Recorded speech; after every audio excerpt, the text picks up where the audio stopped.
The Joe Rogan Experience. I was so impressed with your performance from that past UFC that I had to talk to you. I was like, I've seen guys make, like, you were always a very dangerous striker obviously from the Gokhan Saki fight. Everybody got to see that. Mm-hmm.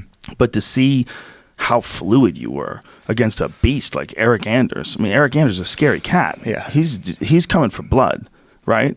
And you were so fast, man. It was crazy to watch. It was really interesting. Thank you. Like, what if you had to give yourself a percentage leap that you've gone up over the last year, what do you think it would be? Compared to, like, who you were before that? Not that high of a leap. I mean, Not that high of a like, leap. that performance for me was, like, I feel good about it, but that was only 4 months. So I'm like, I know that there's so much more for me to gain. That's why I'm like, yeah, I got to go back. So the leap, not too much, because I know there's still a lot more to go. A lot more, yeah. Wow. So you've decided, so for people who don't understand what we're talking about, you went to Thailand. Mm-hmm. You spent 4 months down in Thailand. And you were fighting like a Thai boxer. It was crazy. Like Martel Grate, who works in the production truck. He's the guy who picks out the instant replays. He and I talk back and forth sometimes while the fight's going on. Mm-hmm. And Mark, with his heavy Boston accent, like, dude, classic Thai. He's classic Thai stance. And he was just so light on that front leg, dude. Dude, that inside leg kick was so ferocious. It was fun to watch, man. So it's just, usually wherever I go, I've always been good at just, like, kind of absorbing the culture. I'm a guy, like, I can go into a room full of people and I can just kind of pick up what the energy's like. And that's another reason why I wanted to go to Thailand. So just the way that they train and the discipline, the power, but the relaxation, like, everything I was learning, just like, man, there's so much more to Muay Thai. So I would just, even the days that I didn't train, I'd just sit around and just watch these guys, because Muay Thai is more than just punching, kicking elbows, man. There's balance. You know what I mean? There's repetition. Like, how many kicks are you throwing? The guys at the stadiums, they're kick. Yeah. Like, so I was able to learn a lot, man, and there's still a lot to go. It's beautiful to see someone on that pursuit. And I think it's much like Roger Mayweather said about boxing. Like, most people don't know shit about boxing. And when he said that, it's like, if anybody is going to say that, he's going to say that, because there are levels and layers, and there's paths to go down. And it's interesting when you see someone committed with a very specific style, like your adoption of that Muay Thai style. It's so effective. Has a striking style. It's really interesting when you think of all the different ways to attack with striking, that one way became very particularly successful. You know what?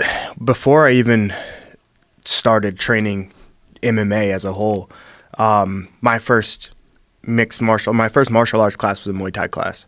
I knew that I wanted to train Muay Thai or learn Muay Thai.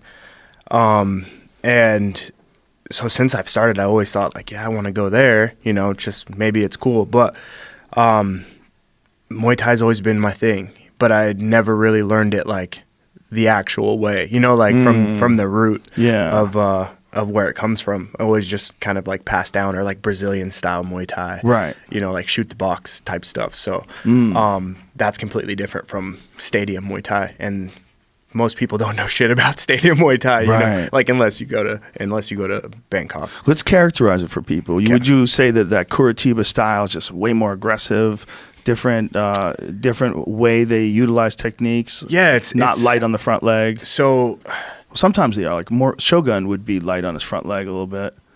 One thing that they were doing a lot that's pretty similar is just, like, they go at it. Shoot the box, they'll go at it, and you just go until the other guy stops, pretty much. But from the shoot the box, that was, like, very combo based, like punches and kicks. So, like, 1, 2, like, you have to memorize these crazy combos. Cordero I think he's one of the guys that just, like, passed it down a lot. There's Diego Lima, guys like that. But they have this system, and it's very, like, combination based, memory, slipping, punch, kick, all this stuff. But the Thais are just, like, it's just straight kick, like, punch, you fall down on that front foot, elbow, knee. It's just it's broken down completely differently. It's just a whole different style. Yeah, it is. Like, so the shoot the box stuff has punches, kicks, knees, elbows, combinations, same tools that you're going to use in Muay Thai, but Muay Thai's got a whole different game plan. You know, clinching. Like, I've never trained as much clinching in America as I have in Thailand in just 4 months, and I've been fighting or training now for like 9 years. So just in 4 months, I've gotten more clinch time in Thailand than I have, you know, in my whole career. And that's because it's a whole different game. You got to master the clinch in Muay Thai. You have to, for effective, like real, true Muay Thai. Are you getting a lot of wrestling over there? Yeah. So that's one thing too. I heard Shab talking about it. Tiger has amazing, like, it's an amazing gym. 40 to 60 guys on the mat from everywhere. Chechnya. Wow. You know, everywhere, man. Those guys, they come there maybe for a week, maybe 2 weeks, maybe for a month, but you're getting constant good training, grappling, everything, MMA, boxing, CrossFit, everything you need is in one place. It blew my mind being there, honestly. That's fascinating. And are you the coaches that you were working with before, are you still working with them and Thailand? Or are you just gonna I know you talked about actually moving to Thailand. Yeah, the plan is to move there like as soon as possible. Really? Yeah, so I was like hitting you up like, Joe, I want to get on your show, I want to talk a little bit, but yeah, I want to the plan is to move to Thailand like within the next couple weeks for at least a year.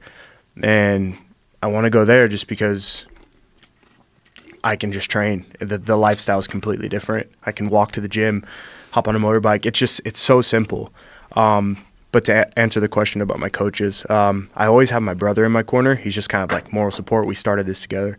I had a conditioning coach / friend / mental type of like support, Lorenzo Pavlica.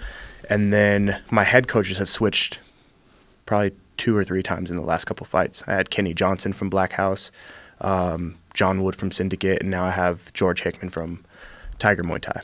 Yeah. And so this change that you decided to make, did it come after the Johnny Walker fight?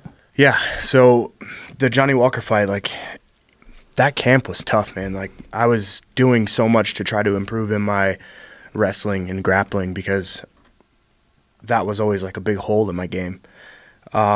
So I spent so much time wrestling over at Black House with Kevin Casey and this guy that I fought, Blake Troop. They're huge, and these guys are great grapplers. So Kevin Casey's a powerhouse. Yeah, he'll put you into the ground, and it feels like cement block on top of you. So it's old school Hickson jiu-jitsu. Exactly, that pressure, man. Yeah. So I would just grinding myself into the mat every day for that camp, expecting like, okay, I'm comfortable on the feet. If it goes to the ground, I'm ready.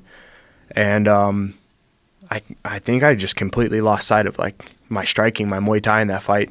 His size, everything, I just kind of froze up, man. I was just like, I didn't know what to do, how to get there. So well, it's all part of the education, right? I mean, this is what this career of fighting that you're on this path is what it's all about. Yeah. And fighting for me is like big self-awareness too, you know? I think it's always important, though, when a guy has a setback to see how he responds. Some people get discouraged. Some people get encouraged. Some people just decide like they're going to be much more committed, and that's what you did. Making that move to do your camp in Thailand and seeing how it paid off. I mean, Eryk Anders is a very tough customer, and you essentially shut him out. Yeah. I mean, it was very, very impressive, man. That was the plan, though, because I knew he was tough. He's tough. I've trained with him before. I sparred with him before that, everything. And, like, I've watched all of his fights. The guy's hard to put away. We were making a case for the fight being stopped. Yeah. We were making a case. I mean, DC was saying, like, we can stop this fight. I was saying it. I was like, you were fucking his legs up. I didn't even think about it during the fight. I wasn't like, I'm sure you weren't. But that guy's so damn tough. He kept coming, man. Yeah. I mean, he never stopped trying to win that fight. Yeah, there's no quit in him. None. I mean, even in the Santos fight, remember? Yeah. Like, it was just do going. Or die. They were do or die. Yeah. No, and then he tweets, he's like, I haven't been that tired since like my wedding night or something like that. He's always got good tweets after the fight. Shout out to Eryk Anders.